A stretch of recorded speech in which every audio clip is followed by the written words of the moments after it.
Hello everybody! How are you? Fine, back, so. Comecei o vídeo de hoje com essa música, que eu ainda não estou fazendo em edição de vídeo, porque é a música que nós vamos trabalhar hoje na nossa aula. Our second English class. Nossa segunda aula de inglês. E aí, como é que vocês estão? Gostaram da aula? Eu sempre pergunto, né? Embora vocês não possam responder. Estejam primeiramente, antes de começar essa aula, com a atividade em mãos. Porque eu já deixei lá na escola. E antes que você diga, professora, eu não tenho um livro. Eu sei que você não tem um livro. Nenhum aluno terceiro ano recebeu. Mas eu pedi para tirar a cópia lá na escola. Vocês já sabem disso. Na página 14, página 14, you have a song, a beautiful song, this song. Essa música que a gente estava ouvindo aqui, uma linda música da Taylor Swift.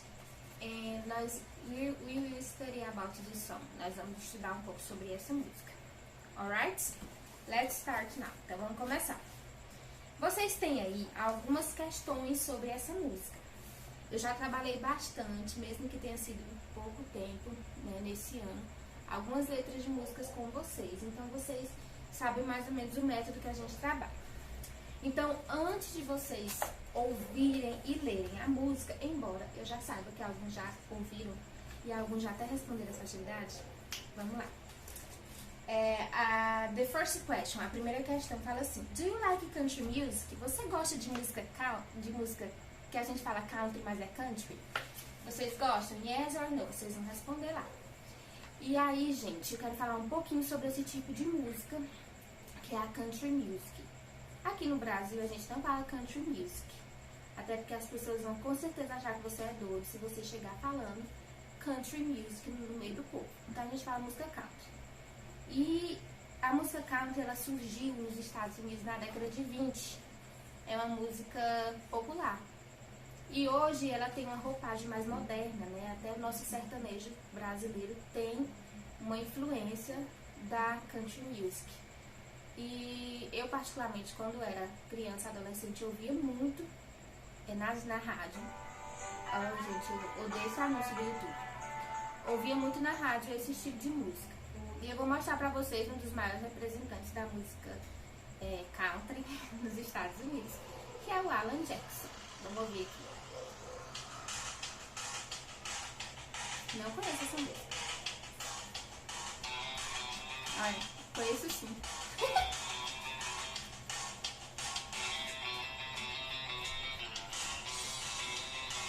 Ela tem uma pegadinha assim agitada, né?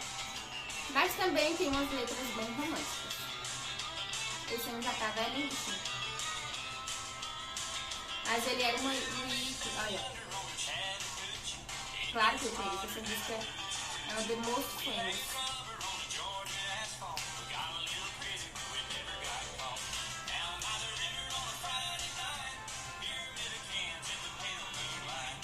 Dá pra ouvir?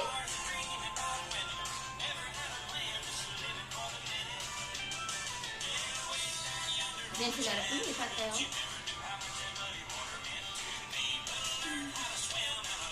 Chega. Só pra vocês terem noção do estilo de música que vocês vão ouvir e estudar sobre. Aqui, a Taylor Swift não canta o mesmo jeito do Alan Jackson, né? Logicamente, ela tem uma roupagem mais moderna. Mas vocês vão curtir também, porque tem esse estilozinho country music com suas influências. Então, tá. Falei um pouquinho sobre o estilo que surgiu nos anos 20 nos Estados Unidos, com uma influência religiosa, uma influência dos escravos, que eles cantavam esse tipo de música. Então, ela tem, assim, uma pegada bem popular. Por isso, né, que ela se tornou tão famosa. Então, partindo para a segunda questão. Vocês vão tentar traduzir aqui uma definição desse gênero musical, que é a country music. E você vai... Can you think about any famous country pop singer or band? Vocês vão pensar sobre um cantor famoso ou uma banda famosa, ok? Aí vocês vão falar sobre ele. Se você não conhece nenhum, acabei de falar, Alan Jackson. Tô dando cola aqui. Aí vocês vão falar um pouquinho sobre ele, one of the most famous singers. Ele é um dos cantores mais famosos. This is kind of music, desse tipo de música. Ok? Então vamos lá. Vocês vão ouvir, antes de qualquer coisa, essa música pelo menos 3 vezes, ok? 3 times. Porque, gente, não tem como você ouvir e aprender tudo em apenas uma vez. It's impossible. Depois que ouviu, aí vocês, lógico, vão ouvir olhando a letra e tal, porque aí vocês treinam o reading, que é a leitura, e the listening, que é uma das habilidades mais difíceis, que é o listening, ok? Que é o ouvir. Então tá, number 4, vocês vão responder da A a D. Gente, preciso aprender de postura. Vocês vão responder da A a D algumas questõezinhas sobre essa música, ok? Passando depois a número 5, você vai colocar no seu caderno, escreva a combinação correta da letra de acordo com o número. About phrasal verb. Chegamos ao ponto que eu queria. What does it mean, phrasal verb? O que é isso, phrasal verb? What the fuck is this? Que diabo é isso? Então, gente, phrasal verb é o assunto da aula de hoje. The second subject. O segundo assunto, que é o primeiro foi country music. E, rapidamente, para não tomar tanto assim o tempo de vocês, é very important to know. É muito importante saber que phrasal verb é um tipo de palavra, né, um tipo de frase que eu utilizo bastante na língua falada. Então, as phrasal verbs, elas estão presentes mais na oralidade do que na escrita propriamente dita. Então, o significado de phrasal verb são os verbos frasais, como assim, professor? Quando você junta o verbo, que é o principal da frase, mais uma preposição, ou então mais um advérbio, e dá um sentido novo àquela palavra. Ok? Não entenderam? Vamos de novo. Então, você pega um verbo que tem um sentido próprio. Por exemplo, você usa the verb look. O verbo look, que é olhar. Todo mundo conhece. E ele significa olhar sozinho. Mas se você colocar uma preposição junto com ele, que é a preposição for, que significa para, ele vai ganhar um novo meaning, um novo significado. Então, look for passa a se tornar procurar e não mais olhar. Que interessante, né? É igual 2 pessoas diferentes que se casam. Elas se tornam uma só. Romântico, né? Poético, isso que eu falei. Mas é assim. Então, você pega 2 palavras que significam coisas totally different, totalmente diferentes. E juntam elas e elas formam a new word. A new word. Uma nova palavra. E nós damos o nome disso de phrasal. Repeat with me. Phrasal verb. Repita comigo. Phrasal verb. Tem um aluno do ano passado que toda vez que ele me vê no supermercado, ele fala, e aí, phrasal verb? E aí, professora, phrasal verb? Porque é um assunto que eu gosto muito de trabalhar nas terceiras séries. Então, vamos lá. Como que você vai identificar uma phrasal verb? Estudando. Lógico. Professora, que ignorância. Não, gente, mas é porque as phrasal verbs não tem como você simplesmente adivinhar. Quanto mais contato com a língua, mais phrasal verbs você vai conhecer. E, logicamente, através de músicas, de filmes, de séries, você vai perceber bastante o uso de phrasal verbs. In this song, por exemplo, nessa música aqui, por exemplo, nós temos pelo menos 4 phrasal verbs, talvez mais. Pelo menos 4 phrasal verbs que vocês vão identificar na quinta questão. Na quinta questão, vocês vão olhar para essas phrasal verbs e vão dizer o significado, the meaning, o significado delas. Como que vocês vão saber? Searching for, descobrindo, pesquisando, ok? Alright? Então, vamos estudar some phrasal verb that we have here. Vamos estudar algumas phrasal verbs que nós temos aqui. Eu escolhi 10 phrasal verbs. 10 phrasal verbs. Não tem nem como traduzir, né, isso. Porque elas são as mais importantes? Não. São as únicas? Não. São a maioria? Não. Na verdade, elas são algumas. Simplesmente eu escolhi 10 e trouxe pra vocês. Porque, deixa eu explicar aqui. Esse tipo de expressão é como se fosse gírias. Então, eu não posso dizer, por exemplo, que na língua portuguesa nós temos 20 gírias. Não. Nós temos 1 milhão. Então, às vezes no Texas você vai ter, eles vão utilizar mais esse tipo de phrasal verb. Em New York City, na cidade de Nova York, você vai ouvir outras. Então, eu trouxe algumas que são bem utilizadas, mas você pode pesquisar outras, inclusive nos vídeos que eu postei, no roteiro que eu coloquei o link, você tem mais. Então, você vai sempre, é uma busca diária, uma busca constante.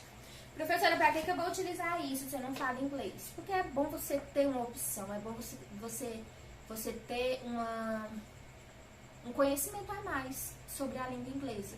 Porque vai que você tá assistindo uma série, você ouve, por exemplo, come on, carry on, e olha, eu sei o que significa isso. Então, gente, conhecimento nunca é demais. Sem contar aqui, no Enem, utiliza muito nas interpretações de textos, análise de phrasal verbs. And we are here to do this. Nós estamos aqui para isso, para ensinar vocês a aprender todas. Então, vamos lá. The first é a primeira que eu trouxe aqui. Carry on. Se eu conseguir editar esse vídeo como eu pretendo, ela vai aparecer na telinha de vocês. Carry on significa continuar. Então, por exemplo, o cara tá lá na corrida, quase chegando na linhazinha assim de chegada. Chegando na linha de chegada. Aí e ele tá quase desistindo, aí a galera começa a gritar, carry on, vamos lá, continua. Uma phrasal verb. Então, the first today is this. A primeira de hoje é essa. The second, look for. Já falei. Por exemplo. I'm looking for the brightest days. Eu estou procurando, eu estou atrás de dias melhores, de dias mais brilhantes. Or, por exemplo, eu estou procurando a beautiful girl, uma linda garota pra casar comigo, né? To marry with me. Enfim, to marry me. Outra phrasal verb bem conhecida. Give up. Tem até uma música do Jason Mraz que o nome é Want to Give Up. Então, give up significa desistir. Se você for traduzir todas elas ao pé da letra, it's impossible. É impossível ter um significado. Você tem que traduzir elas juntas. Give up significa desistir. Então, por exemplo, você tá querendo insistir no relacionamento e a pessoa não quer. Aí você vai dizer assim, please, don't give up over me. Don't give up on me. Então, por favor, não desista de mim. Não desista de nós dois, etc. Outra, go back. Go back significa retornar. Olha como que é interessante. Se você pegar o go, significa ir. Se você pegar o back, significa costa, ou significa de volta. Então, você não vai traduzir ir de volta. Não, você vai juntar e traduzir como return, retornar. Alright? Go back, volta aqui, menino. O exemplo que eu escrevi aqui, enquanto eu ia escrevendo esse trem, eu ia pensando em alguns exemplos, né? Go back to the way, volta pro caminho. Go back to the good way, volte pro bom caminho, etc. Take away. Take away é ir embora. Take away, ir embora. Gente, como qualquer verbo, a phrasal verb também ela também é flexionada, de acordo com o tempo e modo.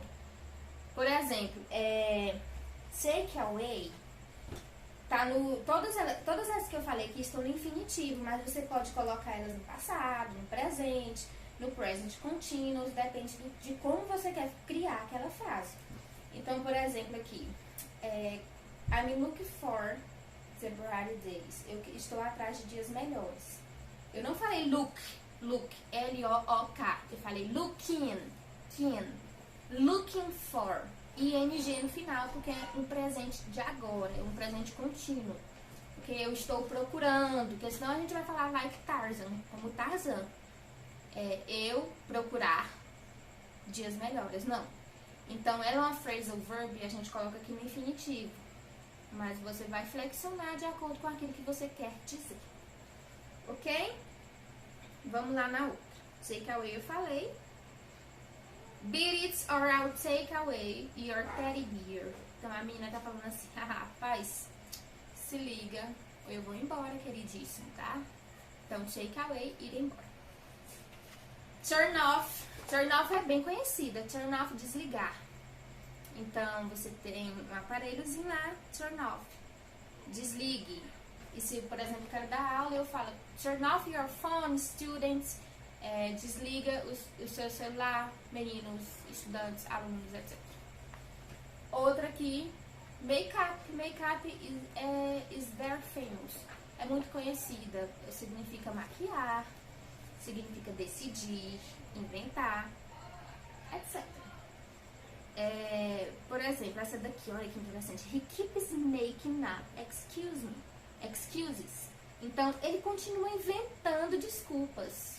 Making up, inventando excuses, desculpas. Stand up everybody. Eu sempre falo isso na sala, né?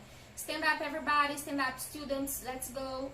Stand up significa levantar, permanecer em pé, ficar em pé. Sit down, everybody knows, todo mundo conhece essa. Sit down é o oposto, né, de stand up. Significa sente-se, please. Se a gente estivesse na sala, eu ia fazer uma brincadeirinha, um game que eu sempre falo que faço um phrasal verb, que é stand up, sit down, stand up, sit down. Tipo morto-vivo, levanta, senta, levanta, senta. Normalmente a galera gosta bastante. E o último que eu trouxe aqui is go against, que significa contrariar, só pra contrariar. Ó, go, como eu já falei, ir, against, contra. Então, alguém que vai contra, ela contraria, né? Ela contraria alguma coisa, ou alguma ideia, etc. This is go against everything I believe in. Isso vai totalmente contra aquilo que eu acredito. Então, go against, contrariar, etc. Gente, como eu disse, eu falei 10. São todas? Não. São as mais importantes? Não. Existem muitas mesmo. E quanto mais contato com a língua inglesa vocês tiverem, mais vocês vão conhecer. Eu não vou dizer a tradução dessas que aparecem aqui na questão number 5, número 5. Mas, please, looking for these meanings. Então, procurem esses significados e respondam pra mim. Gostaria muito de agradecer o retorno que eu tive das atividades da aula passada. Foi muito bom, positivo. Ainda não somei todas, mas eu vou passar ainda essa segunda-feira o resultado das que eu já tenho. E the last question, a última eu não li aqui não, né? Tá dizendo, quando ela fala assim, quando a Taylor Swift canta Was a flight risky with a fear of falling?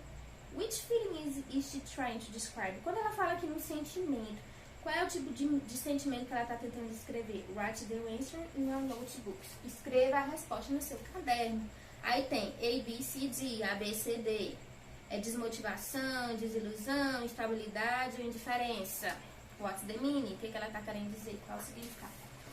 Ok, finish. It's enough. Isso é suficiente para a aula de hoje. Nas próximas aulas, nós não vamos estudar, eu acredito, né, o livro.